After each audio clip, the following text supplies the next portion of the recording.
하나님께서 우리에게 은혜 가운데 주신 선물에 대해서 한번 잠시 말씀을 나누려고 합니다. 그래서 오늘 설교 제목이 하나님의 선물, 하나님의 은혜라고 하는 건 선물이거든요. 그래서 하나님의 선물, 이런 제목을 가지고 함께 말씀을 나누려고 하는데, 남아프리카에 가게 되면은 골곤다라고 하는 세계에서 제일 유명한 이 다이아몬드 광산이 있다고 합니다.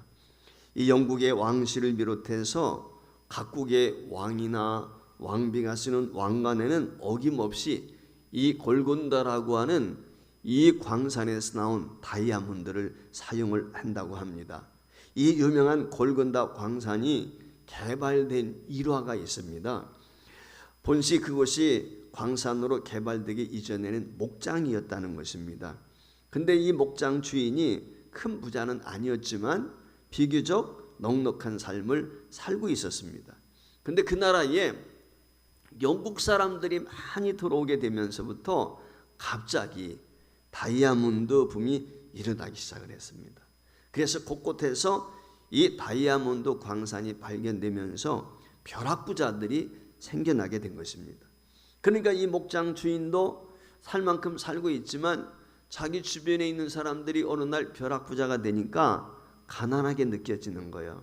그래서 자신도 광산을 개발해서 다이아몬드를 채취해서 팔면 부자가 되겠구나, 지금보다는 더 부자가 되겠구나, 그런 생각을 가지고 다이아몬드가 어디에서 많이 나는지 공부를 하게 되었습니다. 그래서 상대적으로 자기가 괜찮은 삶을 살고 있으면서도 불구하고 가난하다는 생각이 들어서 더 부자가 되고 싶은 욕심에 이 다이아몬드를 캐는 관광지를 찾아 나서게 되었습니다. 그래서 이러이러한 곳에 가면, 이런 지형이 있는 곳, 이런 모양이 있는 곳에 가면 대개는 다이아몬드를 발견할 수 있다. 이런 하나의 데이터를 나온 것을 근거로 해서 이 사람은 자기가 경영하던 목장을 팔아버렸어요. 그리고는 그 돈을 가지고 이와 같이 다이아몬드가 발견될 만한 땅들을 사가지고 채굴을 하기 시작을 했어요. 근데 번번이 다이아몬드가 나오질 않는 거예요. 그러기를 10여 년 동안. 그러다 보니까 그동안 가지고 있었던 돈 다 탕진하고 말았어요.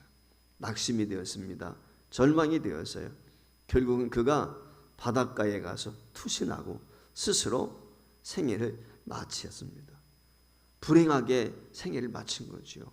다이아몬드 광산 꿈을 꾼 건데 다이아몬드는커녕 생명을 잃고 말았단 말이죠. 그런데 기막힌 일이 벌어졌어요.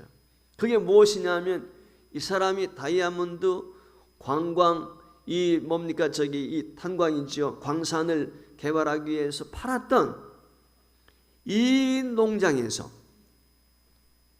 그 농장 주인이 바뀌었죠.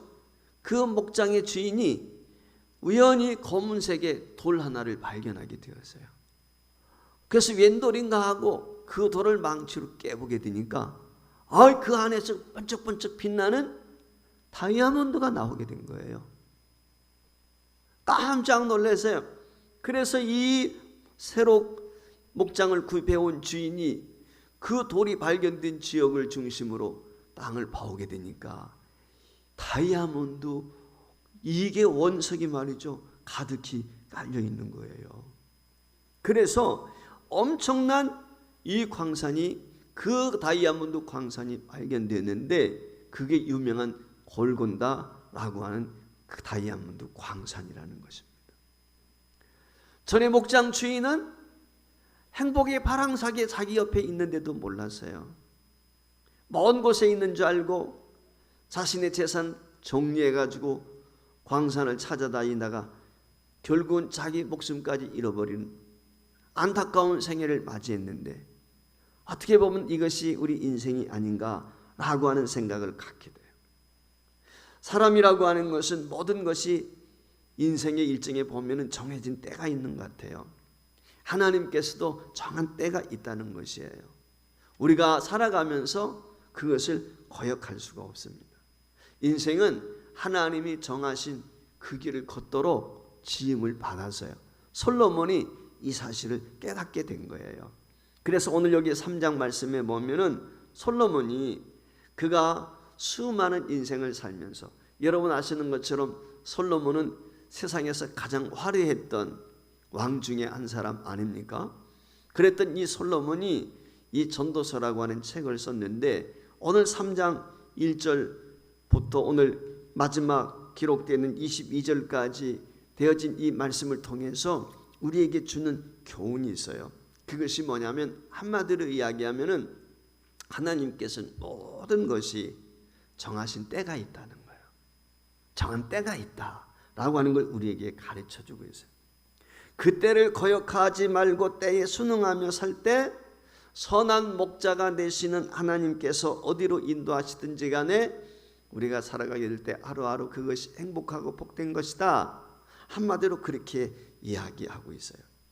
오늘 여기 3장 1절부터 특별히 22절까지 기록된 말씀을 세 등분해 가지고 짤막하게 내용을 설명해 드린다면 3장 1절부터 10절까지에는 모든 것에 천하의 기한이 있다. 때가 있다. 그걸 이야기하고 있어요.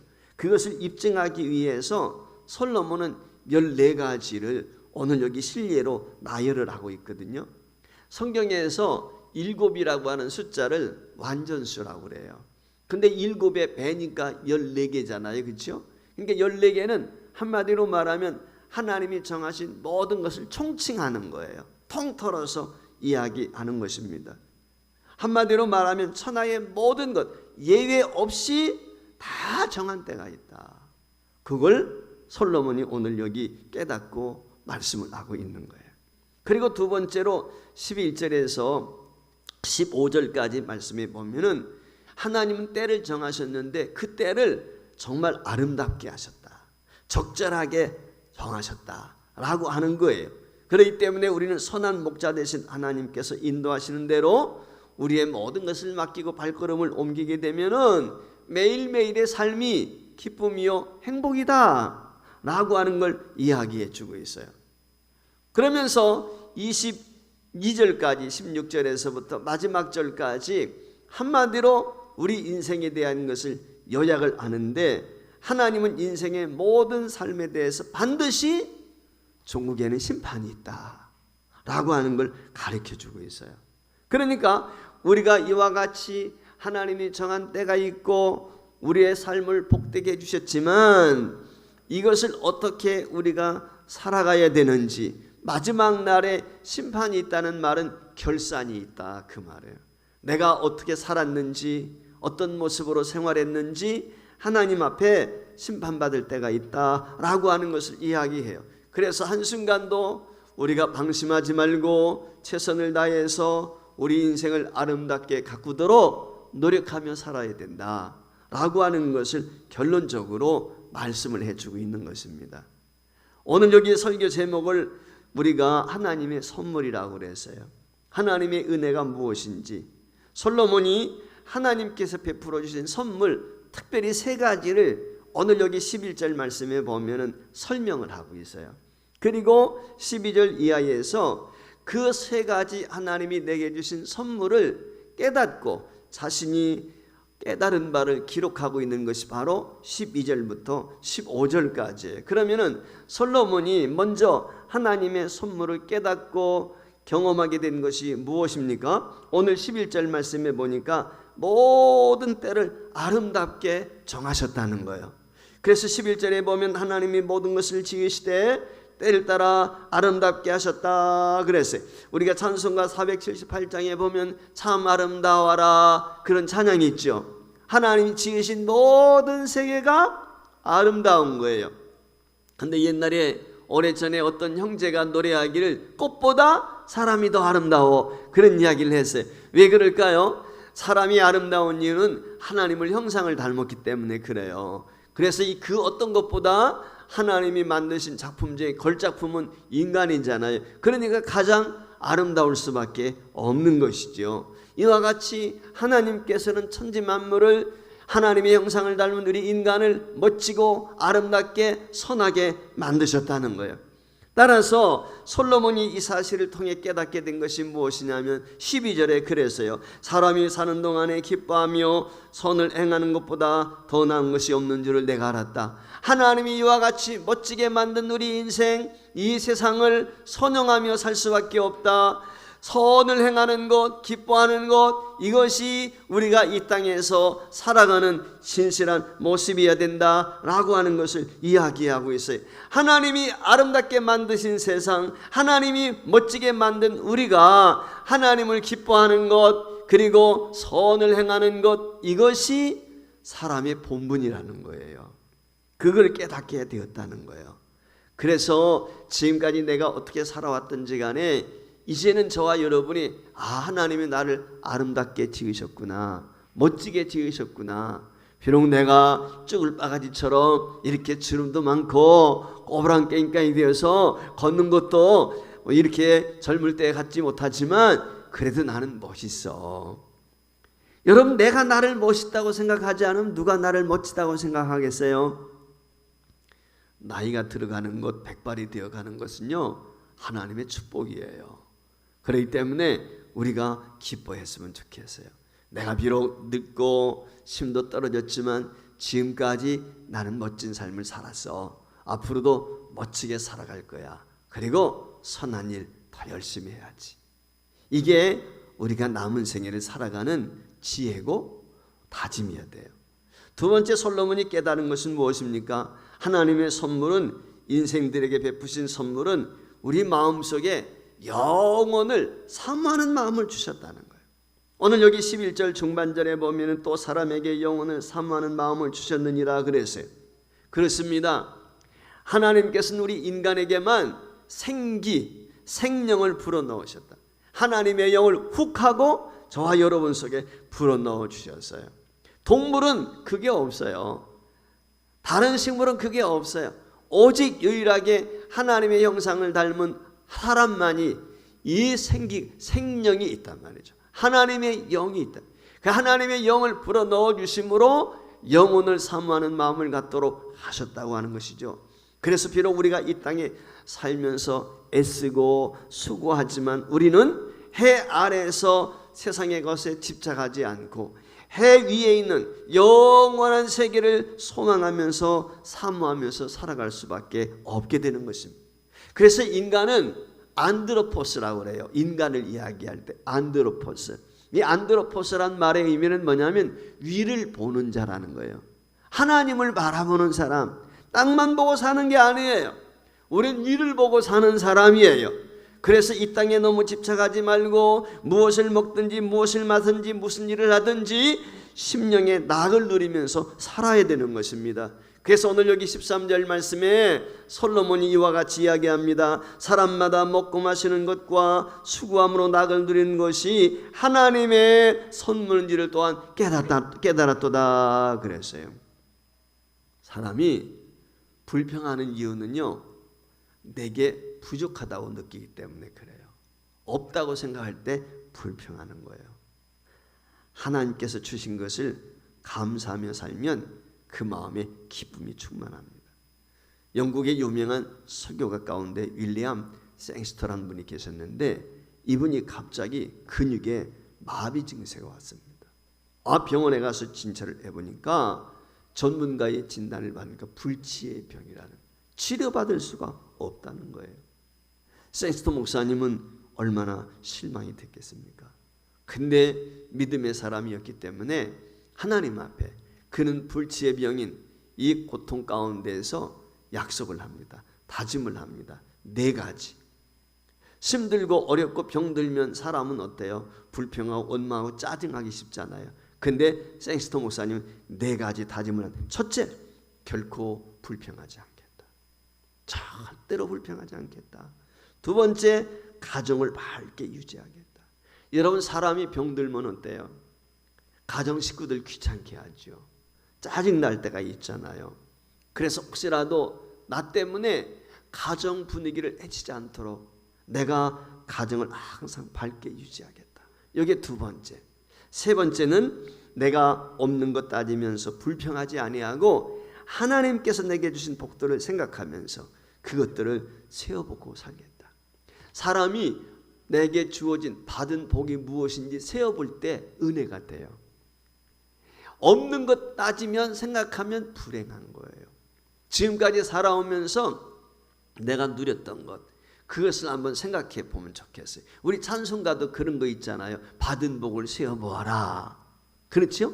우리가 때때로 힘들고 어렵다고 느껴질 때 여러분들이 가정에서 한 옆에다 종이 백지 놓고 태어나서 지금까지 살아오면서 하나님이 내게 베풀어 주던 은혜가 뭐지? 한번 기록을 해보세요. 그러면요 감사가 절로 나와요. 찬송이 절로 나올 수밖에 없는 거예요.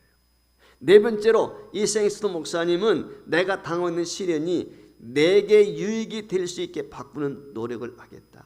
내가 병들었다고 연약하다고 낙심하고 살 것이 아니라 이 모든 것을 통해서 합력하여 선을 이루시는 하나님의 은혜인 걸 깨닫고 감사함으로 내가 맞상서 이길 거야, 승리할 거야, 이 믿음이 있었다는 거예요. 오늘 솔로몬이 본문 13절에서 우리에게 일깨워주는 것도 바로 그거예요. 없는 걸 생각하면서 불평하지 말고 무엇을 먹든지 무엇을 마시든지 무엇을 일을 하든지 심령의 낙을 누리면서 모든 것이 하나님께 주신 선물이다. 그렇게 생각하며 감사함으로 살아라. 건강도 하나님의 선물이지만 때는 병드는 것도 하나님의 선물이에요. 고난 당하기 전에 내가 그렇게 행하였더니 그 고난을 당한 후에는 어떻게 돼요? 주의 율례와 법도를 깨닫게 되는 거예요. 그러니까 우리에게는 버릴 게 아무것도 없어요. 모든 것이 하나님의 섭리 속에 있고 하나님의 은혜 안에 있다는 것, 이거 깨닫는 게 진짜 믿음이에요. 세 번째로 솔로몬이 하나님의 선물에 대해서 무엇이라고 이야기합니까? 하나님께서 하시는 일을 인간이 측량할 수 없게 하셨다. 예측 불허예요. 앞날에 대해서 알 수 없다는 거예요. 11절 마지막 부분에 보면 그러나 하나님이 하시는 일의 시종을 사람으로 측량할 수 없게 하셨도다 그랬어요. 자, 하나님 때를 정했다고 그랬어요. 시작이 있으면 끝이 있는 거예요. 태어날 때가 있으면 죽을 때 분명히 정하셨어. 하나님께서 시작과 끝이 분명하단 말이죠. 그런데 그 시작과 끝을 인생들로 하여금 측량할 수 없게 하셨다는 거예요. 근데 그 알 수 없는 것이 하나님의 은혜다 라고 이야기하고 있어요. 자, 예수님의 제자들이 예수님의 재림에 대해서 물었어요. 그때가 언제입니까? 그랬을 때 예수님이 뭐라고 말씀하셨어요? 나도 모른다. 그때는 하나님만 하신다. 하나님. 왜 제자들에게 주님의 재림에 대해서 확고하게 말씀해 주시지 않았을까요? 아마 예수님은 하나님이시기 때문에 아시지 않았을까? 이런 생각을 가져봐요. 근데 왜 말씀하지 않았을까요? 예를 든다면 그런 거예요. 한번 생각해 보세요. 사람이 자기가 죽을 때 정확히 아는 것이 좋을까요? 알지 못하는 것이 복일까요? 어떤 것이 복일 것 같아요? 내가 죽을 날을 알아. 그게 복일까요? 내가 언제 죽을지 모르는 것이 복일까요? 여러분 한번 생각해 보세요. 내 입장에서도 그렇지만 저희 자식들이 아빠가 죽는 날이 몇 월 며칠인지 알아. 그럼 어떤 마음이 있을까요? 한번 생각해 보세요. 그렇죠? 우리 스스로 한번 돌아보게 될 때 그 가족들이 얼마나 불안해 떨까? 이제 우리 아버지가 세상 떠날 날 다가오네. 우리 엄마가 세상 떠날 날이 다가오네. 그런 마음이 들 때 자녀들 마음이 놓일까요? 죽을 때를 알지 못하기 때문에, 정한 때를 알지 못하기 때문에 우리가 죽음을 잠시 잊어버리고 사는 것이죠. 내가 몇 년 몇 월 며칠 날 죽는다 라고 하는 것을 알게 되면 어떻게, 우리가 아기가 태어날 때 어때요? 기대가 있잖아요. 아기가 태어나는 건 다 알잖아. 임신하게 되면 얼마가 지나면 태어나는 걸 다 아니까 기대를, 마찬가지로 죽음 날이 안다. 그때도 아마 기대가 아니라 걱정과 근심 속에서 어떻게 될까? 사람들이 불안할 수밖에 없겠죠. 그래서 때는 알지 못하는 것이 은혜가 되는 거예요. 아는 것이 병이다. 그런 말이 있죠. 모르는 게 약이에요. 그렇죠? 그런 경우도 있어요. 이런 영적인 의미에서 바로 그와 같은 것이죠. 여기에 대해서 솔로몬이 깨닫게 된 것이 무엇이냐? 14절에 나오는데 하나님께서 행하시는 모든 것은 영원히 있을 것이라 그 위에 더할 수도 없고 그것에도 덜할 수도 없나니 하나님이 같이 행하시면 사람으로 그의 앞에서 경외하게 하려 하심인 줄을 내가 알아. 왜 하나님이 우리의 종말의 때를 알지 못하게 했을까? 하나님 경외하도록 하기 위한 것이, 하나님을 바라보도록 하기 위한 것, 이것이 하나님의 목적이라는 거예요. 우리에게 장래를 측량할 수 없는 타임 테이블을 하나님이 정하신 이유는 하나님 경외하는 마음을 우리가 갖도록. 사람이 말이지요, 자기가 뭘 좀 알게 되면 어때요? 사람이 교만해요, 기고만장해요. 하나님 없이도 살 것처럼 생각해요. 두려움이 없단 말이죠. 그게 우리 인간이거든요. 그것을 막기 위해서 하나님은 하나님이 하시는 일들을 인생이 모르게 하셨다. 성경이 그렇게 말씀을 하고 있어요. 솔로몬은 지금까지 한 말을 15절에서 요약적으로 이와 같이 이야기합니다. 이제 있는 것이 옛적에 있었고 장래에 있을 것도 옛적에 있었나니 하나님이 이미 지나간 것을 다시 찾으시나 그랬어요. 이 말의 의미는 뭐냐면 해아래는 새 것이 없다는 거예요. 옛날에 있었던 것이 지금 있고, 우리가 복고라고 하는 말 하잖아요. 옷 같은 것도 예를 들면 복고풍이 있다, 문화도 복고풍이 있다. 옛날로 다시 돌아가는, 뭐 옛것이 좋은 거, 옛것은 우리 거야, 뭐 옛날에 그런 얘기 있었지만 옛날로 돌아가는, 회귀하는 인간의 본성이 그런 거란 말이죠. 사실 과거나 현재나 미래나 가만히 보면 똑같은 거예요. 왜 그렇습니까? 하나님께서 이미 지나간 것을 다시 찾으시기 때문이라는, 하나님께서 정해놓으신 그대로 이루어가기 때문에 그래요. 여러분 아시는 것처럼 과거에 아기가 태어난단 말이죠. 그 태어나는 방식이 지금이나 똑같아요. 엄마가 임신하게 되면 10달 동안 뱃속에 있어야 돼요. 누나가 문명이 발달한다고 그래가지고 그 아이가 7달 만에 완성이 되어가지고 태어나는 거 아니에요. 미숙아예요. 그것은 예나 지금이나 똑같은 거예요. 변함이 없는 거예요. 오늘도 마찬가지인 거예요. 그리고 앞으로도 그것은 변함이 없을 거예요. 아무리 의술이 발달한다 할지라도 10달 지나야 온전한 사람 모습 형상을 입고 이 세상에 태어날 수 있는 것이죠.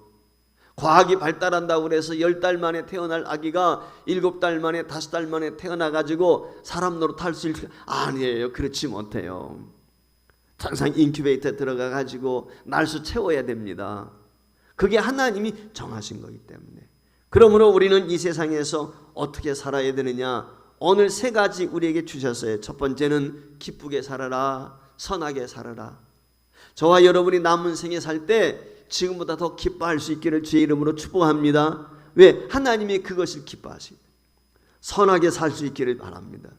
두 번째, 기쁘게 산다, 선하게 산다는 것은 바꾸어라면 불평하지 않는 거예요. 감사하며 사는 거예요. 이것이 우리가 하나님의 영을 가지고 있는 그 내세를 바라보는, 천국을 바라보는 성도의 모습인 것이죠. 그래서 하나님께서 내게 주신 것을 늘 감사하며 사는 삶.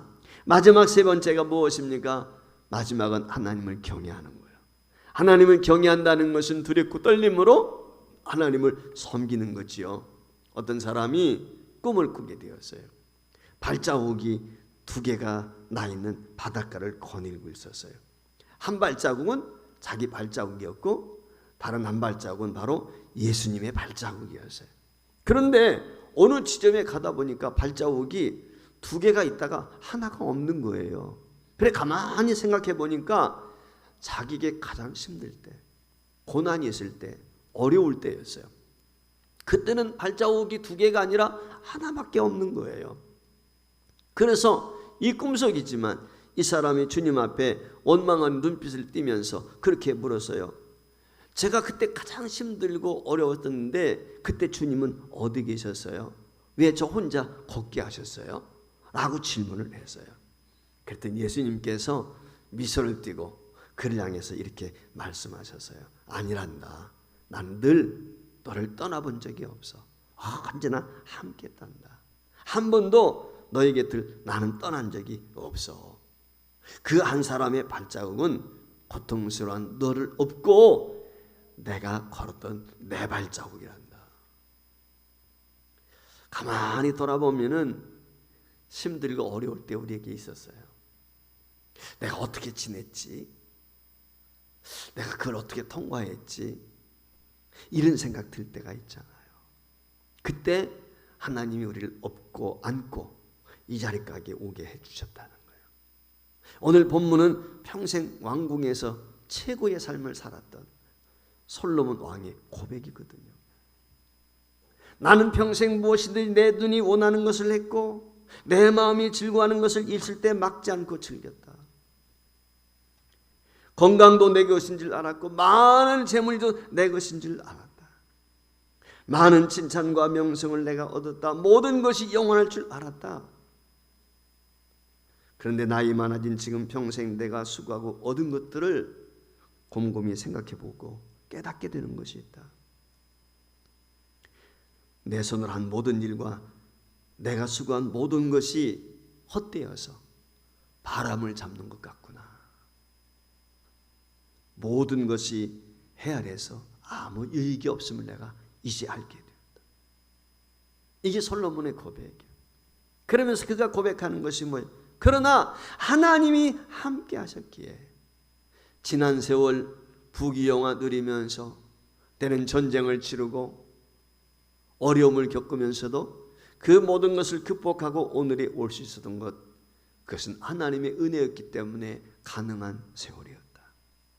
하나님의 은혜가 아니면 한순간도 살아갈 수 없었음을 이제 알게 되었다. 그것을 깨닫고 나니 드디어 가슴속 깊은 곳에 나의 고백의 기도가 흘러나온다.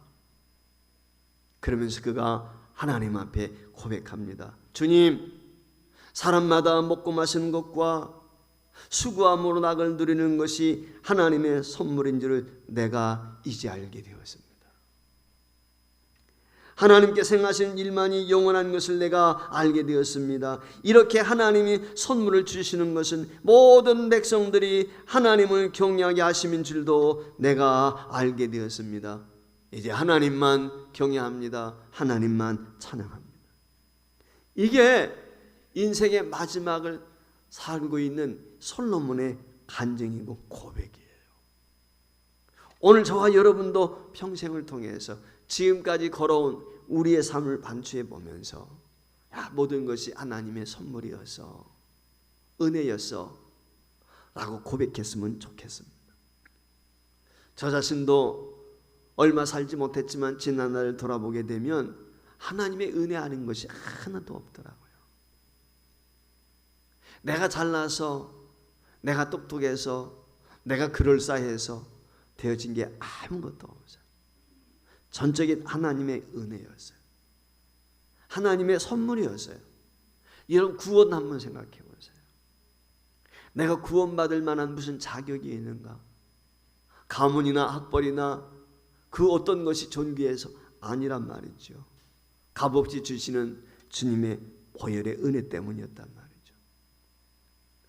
내 대신 대가를 지불하신 그 놀라운 주님의 사랑 때문에 그 어미하신 하나님 아버지를 아버지라 부를 수 있는 이 놀라운 특권을 얻었어요. 엄청난 특권이 아니겠습니까? 여러분 본래 내가 누구였어요? 사탄의 자식이었거든요. 그런데 하나님 나라 상속자가 되게 해주셨어요. 하나님의 자녀 삼아 주셨어요. 지금까지 지나면서 되어진 모든 것들이 정말 하나님의 선하신 인도하심이었고 도우심이었다. 고백할 수밖에 없을 것 같아요. 그런 생각 가져봐요. 마지막 내가 운명하게 될 때, 숨을 거두게 될 때 기쁨의 눈물밖에 없을 것 같아요. 감사의 눈물밖에 없을 것 같아요. 하나님이 하셨습니다. 하나님이 인도하셨습니다. 하나님이 이끌어 주셨습니다. 하나님이 모든 걸 함께 하셨고 이 자리까지 오게 주셨단 말이에요. 여기 조그만 그림 하나 함께 보도록 하겠는데, 이 그림은 프랑스의 화가인 에밀 라누라고 하는 사람이 만든 그린 그림이에요. 한 할아버지하고 손녀딸이 지금 노를 붙잡고 있는 거예요. 아마 어쩌면은 이 손녀가 할아버지가 놀할 때 할아버지 내가 도와줄게 아마 그러면서 이 할아버지 노에다가 자기의 손을 얹어놨는지 모르겠죠. 진짜는 누가 돕는 거예요? 이 나무의 그림의 제목이 뭐냐면 돕는 손이에요. 돕는 손. 거친 물살을 헤치고 나간단 말이죠. 누가 거친 햇살을 헤치고 나갑니까? 사실 손녀는 손만 얹었을 뿐이지 아무 힘이 없죠. 할아버지가 하는 것이죠. 어쩌면 우리 인생이 똑같아요. 우리 인생이 항해하는 거예요. 바다를 항해하게 될 노를 젓고 있어요. 우리가 내 힘으로는 도저히 갈 수 없을 때가 많아요. 그때 전능하신 하나님의 손이 우리를 붙들어 주셔서 소원의 항구에 도달할 수 있도록, 거친 풍랑이 일게 되면 그 풍랑 인하여 더 빨리 간다 찬양과 같이 하나님께서 때는 쾌속정으로, 때는 잔잔한 파도를 통해서 느린 보고 같이 느리게 가게 되지만, 그러나 그 평안을 누리면서 이 망망대해를 너를 저어서 소원의 항구에 도달할 때까지 주님이 우리를 떠나지 아니하시고 능하신 손으로 저와 여러분을 붙들고 계시는 줄 믿습니다. 사는 여러분, 우리 인생의 삶의 능력은 하나님께 있습니다. 주께서 도와주셨기 때문에 오늘 저와 여러분이 이 자리까지 가능했습니다. 이 사실을 기억하시고 남은 생에도 하나님이 주시는 선물, 그 시간들이, 남은 모든 것들이 하나님의 은혜인 것을 기억하면서 남은 생에 복되게 살아갈 수 있기를 주의 이름으로 축원을 드립니다.